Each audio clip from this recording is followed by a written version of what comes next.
Madame la ministre.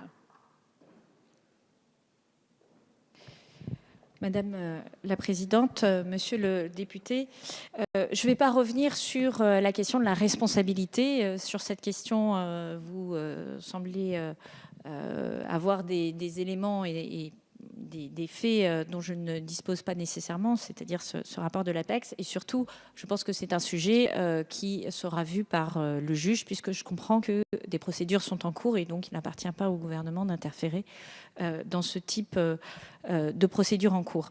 S'agissant du délégué aux restructurations, en fait, c'est un continuum administratif dans notre organisation. Les directs, les CRP suivent les dossiers sur le territoire et interagissent avec le CIRI et le délégué interministériel aux restructurations d'entreprises.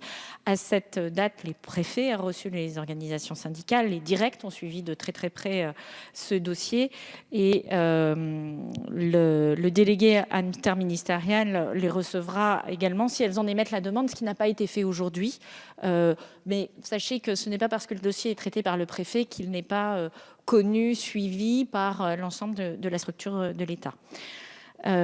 Enfin, s'agissant des mesures qui sont mises en œuvre, vous savez que les services de l'État ont été très réactifs puisqu'une cellule d'appui à la sécurisation professionnelle a été mise en place, ce qui permet à un opérateur privé de placement d'intervenir selon différentes modalités auprès des salariés pour les informer, leur fournir un appui psychologique. On sait que c'est la première étape. On a cité tristement le dossier Arjo-Wiggins tout à l'heure. Un appui administratif pour rechercher des formations, rebondir et les accompagner sur la définition de leur projet professionnel.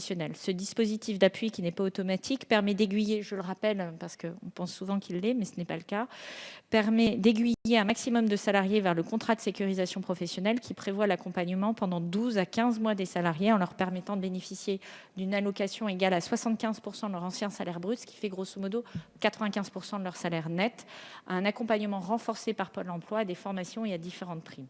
Donc, tout notre enjeu aujourd'hui, c'est effectivement de faire en sorte que les salariés, victimes ou pas d'une mauvaise gestion, je ne saurais le qualifier, bénéficient de ce rebond professionnel et c'est notre responsabilité de les accompagner. Merci Madame la ministre. La parole est à Monsieur Lionel